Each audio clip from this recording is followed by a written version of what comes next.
Kerron elämäntarinaani spontaanisti.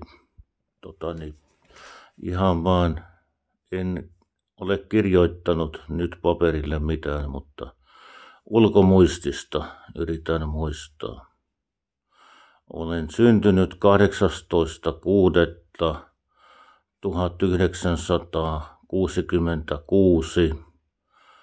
ja Helsingissä, Helsingin sairaalassa olen syntynyt.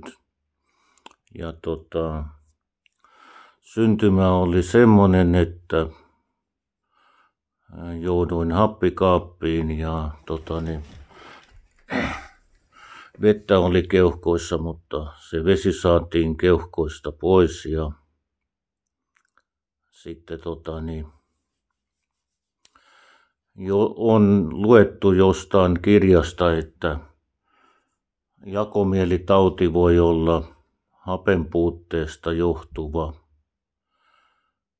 aivovaurio, mutta ei kai sitäkään voi yleistää, että se siitä johtuisi, että kun se meidän perheessä on perinnöllistä, että suvun historiassa on tapahtunut semmoista, että olemme saaneet heikot geenit. No mutta sitten olin Lastenlinnassa Helsingissä noin 5-vuotiaana 1971 ja satutin siellä pääni lämpöpatteriin ja 9 tikkiä ommeltiin. Että silleen. Ja sitten olin Ruukissa Ruotsinpyhtään kunnan kirkonkylässä päiväkodissa ja lapsuuden kavereita oli ja silleen juoksimme. Kävimme juoksemassa 2 lapsuuden kaverin kanssa jopa 10 kilometriä, että jos ajatellaan, että ei ole montaa vuotta vanhakaan ja pitää niin pitkä lenkki tehdä, niin kyllä se melkoista on. Ja sitten olin Tesjoen ala-asteella. Se oli kansakoulua vuonna 1974 ja semmoista. Velipojat olivat sairaita, en saanut ottaa mallia sairaista velipojista. Syyslukukauden jälkeen piti lähteä pois kodista. Koti oli levoton ja toinen velipuolista vanhemman piti huutaa ihan kotona. Ja muistuu mieleen, että olimme Orpinmäellä, minä, äiti ja isä teltassa yötä joskus sen takia. Ja Tolkkilan lasten kotiin sitten vietiin, mielestäni se oli talvea 1975 ja sitten kävin Värälän ala-astetta, hyppäsin tiikerillä hiekkakasaan korkeutta meetteristä ja siellä Tolkkilassa olin noin vuoden ja sitten siirryimme Sippolan lasten kotiin ja kävin Sippulähteen ala-astetta ja Sippulähteen yläastetta ja rippikoulua Sippolassa ja lastenkodissa. Olin siellä oliko yli 8 vuotta jotain siinä. Ainakin vähän alle tai jotain yli. Ja sitten rippileiri oli Saaramaalla ja teimme retkiä sieltä ja tein pitkiä pyörälenkkejä ja rippilahjaksi sain nuorisopyörän, se oli 6-vaihteinen retkipyörä ja sillä sitten poljin kävin aina kalassa Taasianjoen Holmankosken alajuoksulta tuli haukia ja sitten paistoimme pannulla niitä haukia ja keitimme kalakeittoakin niistä hauista ja lopulta osasin itsekin perata niitä kaloja ja kävin uimassa ja marjassa kävimme ja semmoista meininkiä. Lomilla olin vaan kotona. Oli talviloma, hiihtoloma ja kesäloma ja kesälomalla istutin taimia ja raivasin vesurilla vesakkua. Olin semmosessa kesätyössä. Mutta enhän minä rahan päälle ymmärtänyt. Minä ostin vaan musiikkia, kasetteja ja vinyylilevyjä ja levysoittimen. Sitten kun peruskoulu oli käyty, niin menin ammattikouluun Monninkylään. Se oli sähköasentajan linja. Se oli vaikea, vaativa työ. Ja sain matematiikan kokeesta ammattikoulussa polynomeista täyden 10. Se oli silloin luokan paras numero. Ja sitten kun kuulin, että muut opiskelijat olivat käyttäneet alkoholia ja kokeilleet jopa huumetta alaikäisenä, niin minäkin päätin ensimmäisen opiskeluvuoden jälkeen kokeilla alkoholia ja tupakkaa ja siitä sitten mieli sairastui, kun kokeilin. Oli semmoista taipumusta, herkkyyttä siitä. Se sitten puhkesi heti ensimmäisestä alkoholipullosta. Kävin Alkossa, Pupissa ja Chiltonissa vuonna 1984 kesällä. Olin täyttänyt 18 vuotta silloin. Ja ajattelin, että en olisi päässyt autokoulua läpi. Se ei ole vaan ne liikennemerkit, vaan pitää osata ajaa autoa. Nykyään autokoulun käynti on paljon vaativampaa kuin silloin 80-luvulla ja maksaakin enemmän suhteessa silloiseen rahaan, markkaan varmaan.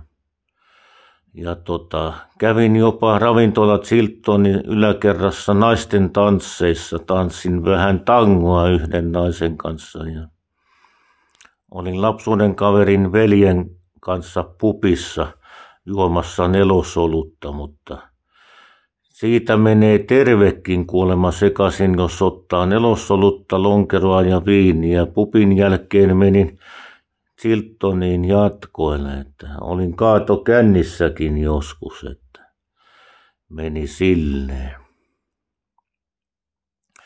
No, sitten olin Tammiharjun sairaalassa, Tammisaaressa kävin siellä vähän yksinkin kirjastossa ja enkä ymmärtänyt hakea rahaa ulkotöistä, kun siellä teetätettiin ulkotöitäkin. Sitten halusin takaisin ammattikouluun sieltä vielä ja olin viikonloput kevätkumun P-mielisairaalassa ja sitten olin viikot opiskelija-asuntolassa Monninkylässä ja eihän siitä opiskelusta sitten enää mitään tullut, että se piti lopettaa se ammattikoulu 1,5 vuoden jälkeen. Sitten olin Loviisassa Ramseentiellä asuntolassa vuodesta 1985 vuoteen 1987 ja minun piti aina pyrkiä ja mennä moneen eri paikkaan ja missään ei oikein voinut olla loppuun asti. Olin silloisessa työkeskuksessa 1 tai 2 kertaa 80-luvun puolessa välissä. Se oli Varastokujalla silloin ja olin Harjun hautausmaallakin jotain 20 päivää. Sitten olin vanhalle, oliko yli 80-vuotias setäni, piti hakata koko talven puut.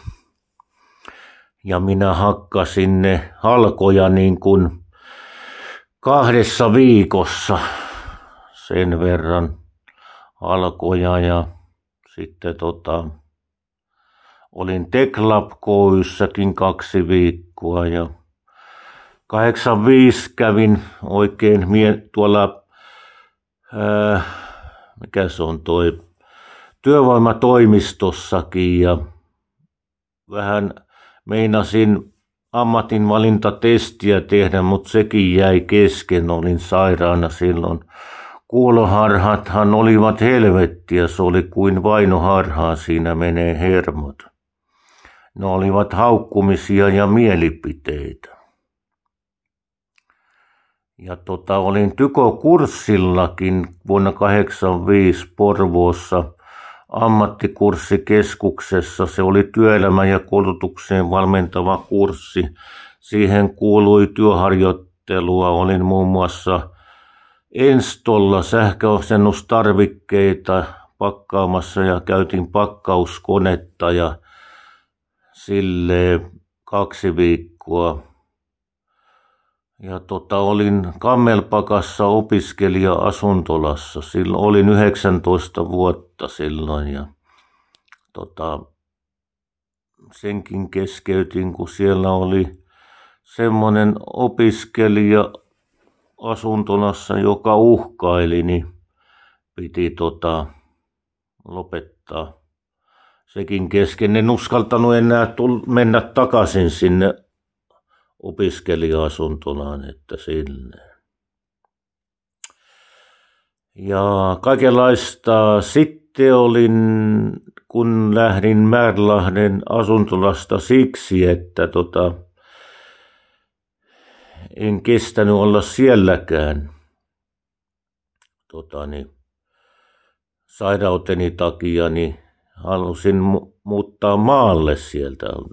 Oli olevinaan kaupunkiolosuhteet, kun kerrostalossa oli asuntola, niin veljen kanssa olin sitten Tesjoella Helanterin talossa ja se oli vaan keittiö minulla, mutta siellä en kovin kauaa ollut, ehkä kuukausia tai puoli vuotta ja sitten olin Ruukin eläkeläistalossa vähän yli 3 vuotta ja teiden varsilta siivosin roskia ja nurmia leikkasin ja lehtiä haravoin ja kaatopaikan tien varrelta roskia siivosin ja kävin urheilupaviljonin kuntosalilla ja se 100 kiloa kun tuli nostettua jalkakyykkyä 12 sarjaan, niin kuuloharhat lähti vuonna 1989 tammikuussa. Sillä oli silloin parantava vaikutus. Tuli niin paljon voimaa, että se oli tervehdyttävä vaikutus silloin. Juoksin, mutta kun ei enää pitkiä matkoja pystynyt juoksemaan, vaan lyhyitä matkoja, kun kasvoi reisilihakset. Ja sitten piti lähteä sosiaalitoimen päätöksen tai mielenterveystoimiston tuommoisen ehdotuksen kautta, että piti lähteä kuntoutuskotiin Kotkaan Haukkavuoren kadulle ja siellä olin 2 vuotta vuosina 1991-1993 tammikuusta tammikuuhun. Kävin taidepiirissä silloin Kotkassa ja kävimme Kaunissaaressa ja Varissaaressa ja sitten kävin yksin junalla Kotkasta Kouvolassakin ja ostin Susi Quattron CD-levyn silloin ja laitoimme itse ruokaa, olin asumisvalmennuksessa silloin siellä kuntoutuskodissa, että toisia pitää valmentaa siihen, että miten asutaan, eletään ja ollaan. kävin Jylpyllä työtoiminnassa. Minä kuroin poppanan ja maton siellä silloin. Ja sitten muutin Tesjoelle rivitaloon, jossa asuin lähes 26 vuotta. Ja silloin ruukin aikoina niin Enolla oli Pyhtäällä vene, niin kävimme merellä siellä, niin tuli kaikenlaisia kaloja ja sieltä näki Kotkaankin asti, mutta Eno muutti veneensä Päijänteelle ja Enokin on jo kuollut. Hän kuoli tanssilattialle sydänkohtaukseen ja tätikin on kuollut ja äiti ja isä kuollut silleen. Mutta vanhin veli kuollut ja yksi poika hukkui jokeen, kuoli ennen kuin synnyinkään. Minut haluttiin hänen tilalle. Se poika eli 5-vuotiaaksi vuodesta 1959 vuoteen 1964 ja synnyin 1966, No niin Tesjoella siellä pyöri linnakunteja 90-luvulla ja ne käyttivät minua ja veljääni hyväksensä ja olivat vaarallisia ja lopulta minäkään en laskenut niitä enää sisään ja niille kävi huonosti, kun menivät huutamaan väärään porukkaan tai yksi niistä joi eestiläistä pirtua, että siitä tuli sokeaksi yksi niistä ja yksi niistä sitten taas tapettiin, kun meni huutamaan väärään porukkaan ja ne olivat kovia, kun olivat olleet vankilassa ja olivat ihan gangstereita ja semmoista. Rikos ei tavallaan kannata saattaa kuolla siihen, mitä itse uhkailee, eli saavat maistaa omaa lääkettään tai paha saa palkkansa. Jos sille ajattelee, ainahan ei niin hyvin käy, että pääsee niistä eroon, mutta minä pääsin. Olin talonmiehen apulaisena Taasiakodilla, se on vanhainkoti Tesjoella, noin 3 vuotta, vuodesta 1993 vuoteen 1996. Ruokapalkalla lama-ajan Suomessa, Ruotsin Pyhtään kunnassa Tesjoella. Tuli pyöräiltyä aika paljon sitten Tesjoen ja Loviisan väliä ja pyörälenkkejä kesälomana.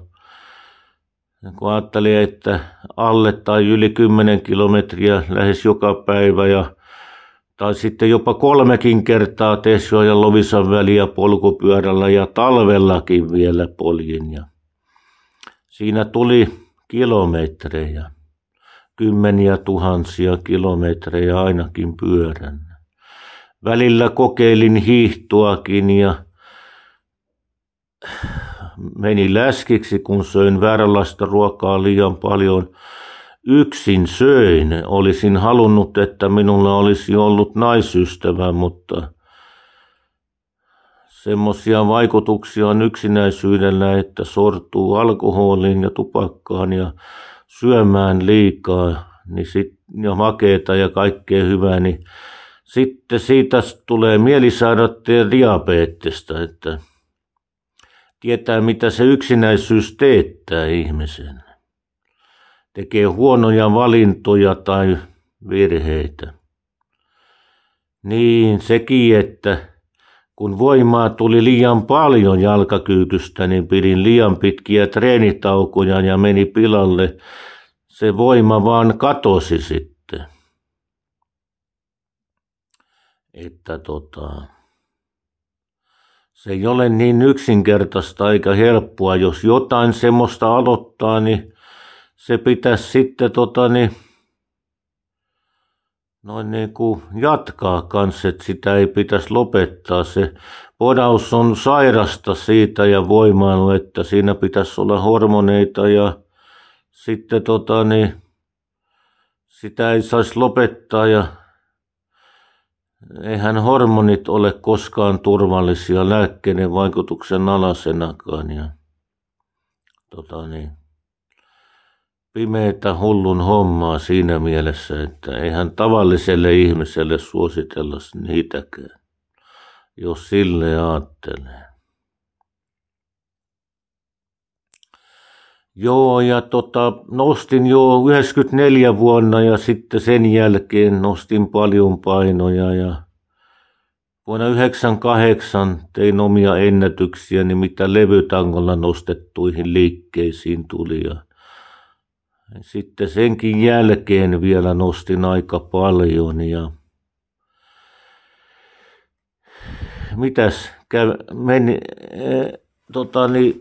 menin työkeskukseen sitten vuonna 2001 tammikuun 18. päivä oli virallisesti ensimmäinen työpäivä ja se oli ihan pienellä työosuusrahalla silloin ja sitten uusi toimintakeskus valmistui 2004 ja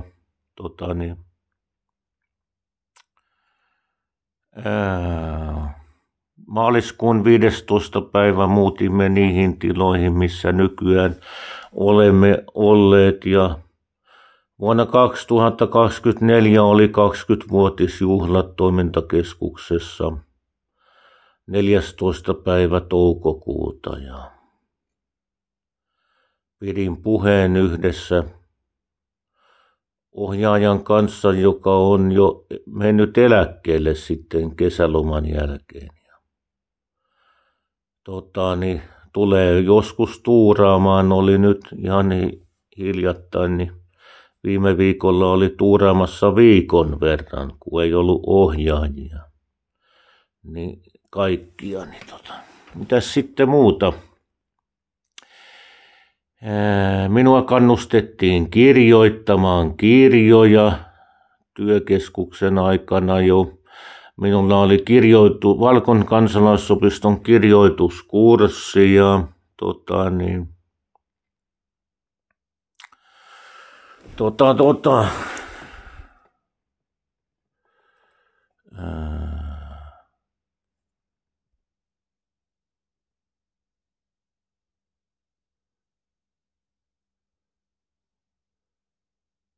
sitten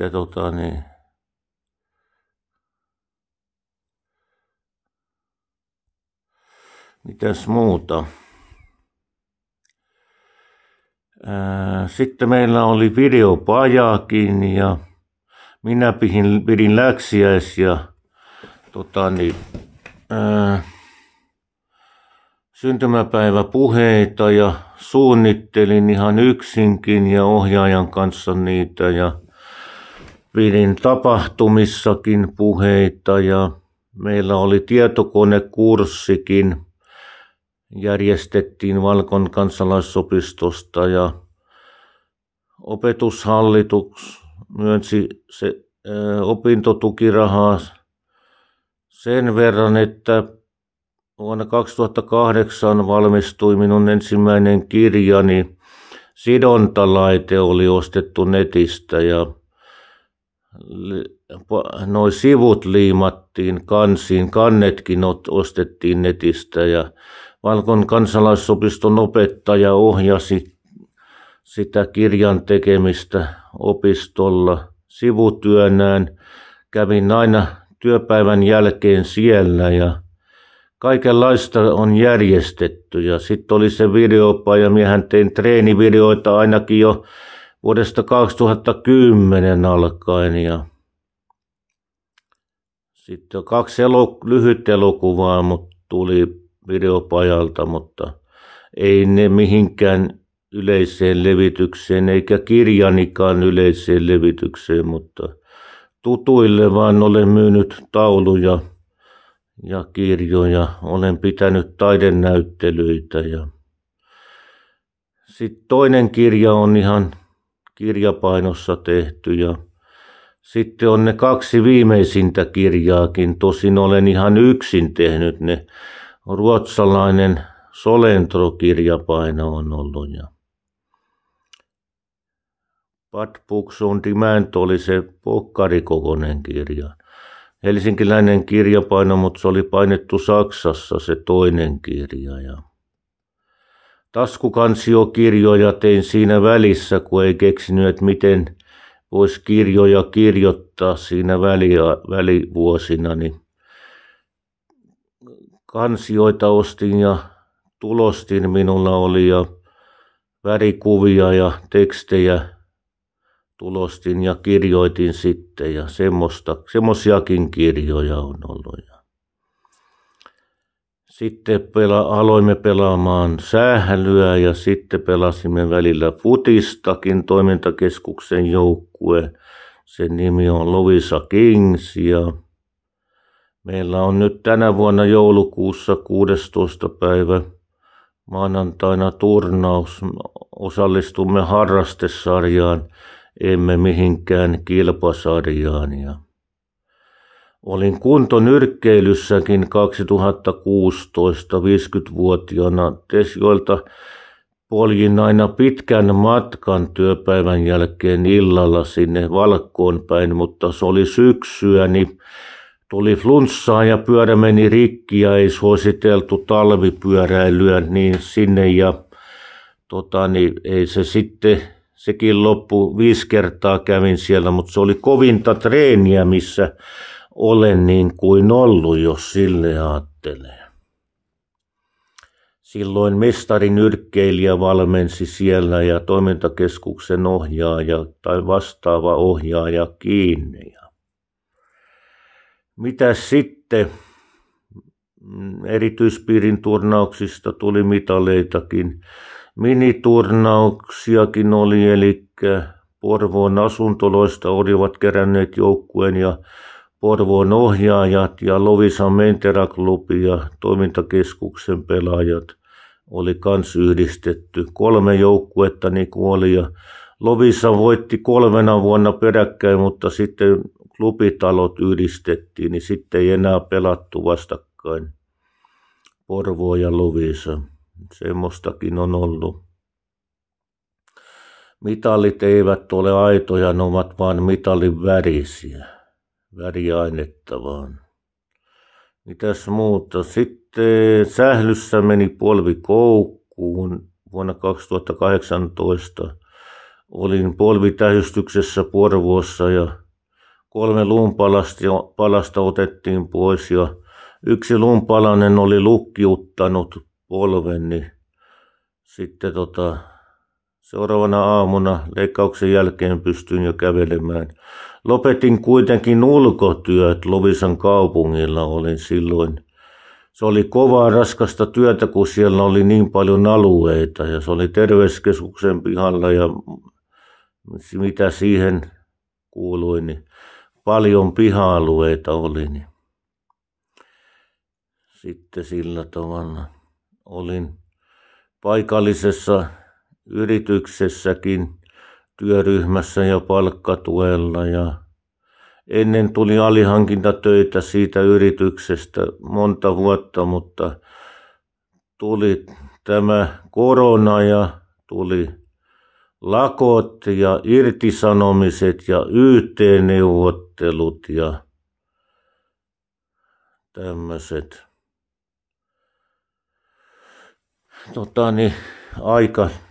Aika tuli niin huonoksi ja sitten kun ei enää paikalliselta tehtaalta enää ostettukaan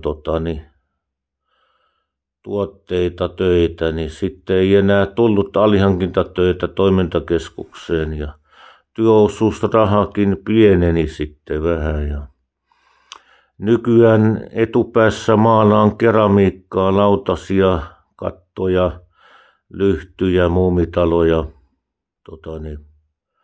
toimintakeskuksessa. Minulla on keittiövuorokin eli tiskivuoro ja vähän siivoustakin siellä ja jumppaankin välillä. Monihan olen tehnyt jumppavideoitakin ja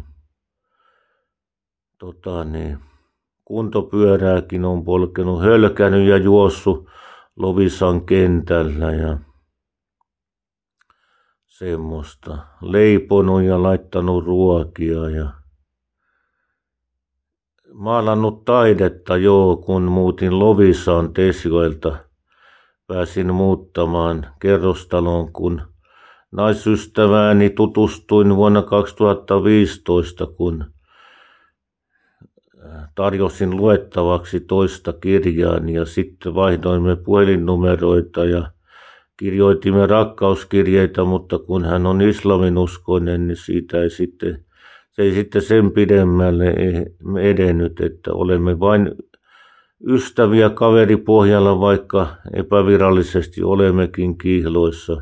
Se ei ole lupaus mistään avioliitosta, kun islamin uskoon kuuluu, että aviomiehenkin pitäisi olla islamin uskoinen eli muslimimies. Muuten ei saa käydä eikä asua saman katon alla. Saan käydä tosin hänen luonaan hoivakodissa, mutta siinä se sitten on. Asun siis Märlahdessa Loviisassa kerrostalossa. Ja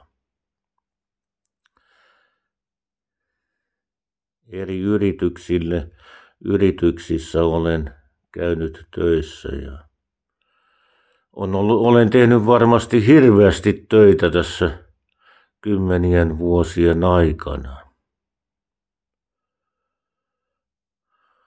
Kaikenlaista.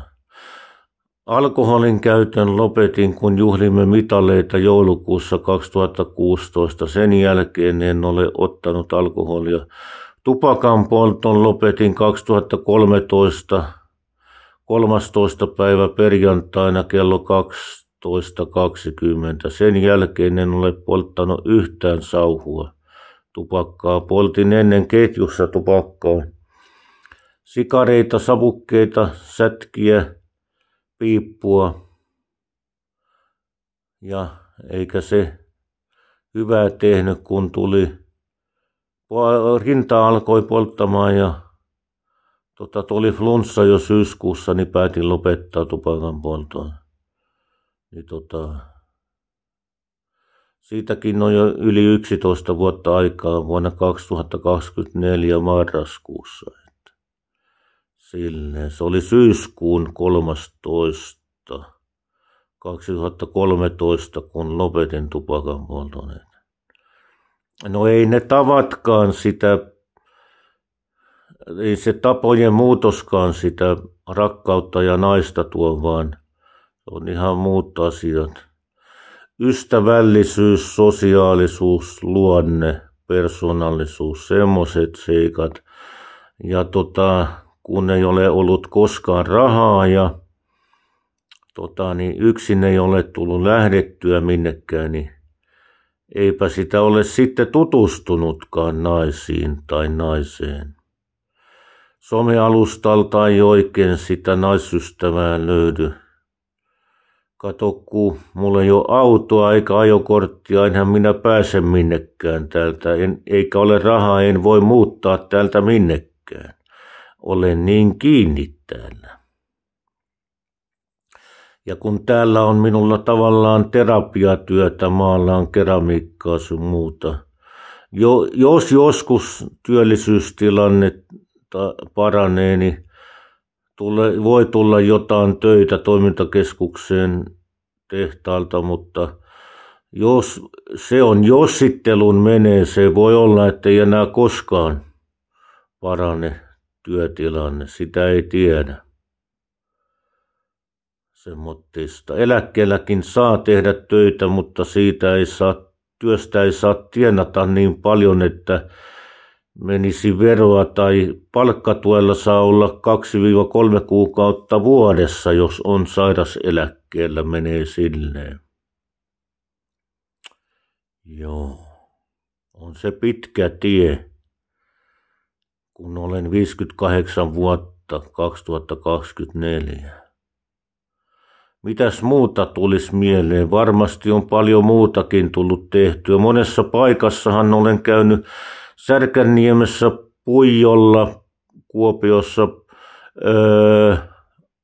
Suomenlinnassa, Korkeasaaressa, Linnanmäellä, Suomen kansallismuseossa. Että silleen vanhempani olivat uskovaisia Isäni oli helluntai-uskovainen, mutta minä taas kuuntelin nuorena rockmusiikkia ymmärtämättä sanoituksista mitään. Ja en halunnut uskoa Jumalaan, vaikka kuulunkin kirkkoon. Että sillä tavalla. Evankelis-luterilaiseen kirkkoon. Jos en kuuluisi mihinkään kirkkoon, niin se olisi ollut huonoin vaihtoehto naisystävällä, jos sille ajattelee. Mutta sehän on jokaisen oma asia, haluaako kuulua mihinkään vai ei. On siinä taas kerrottu pitkä tarina.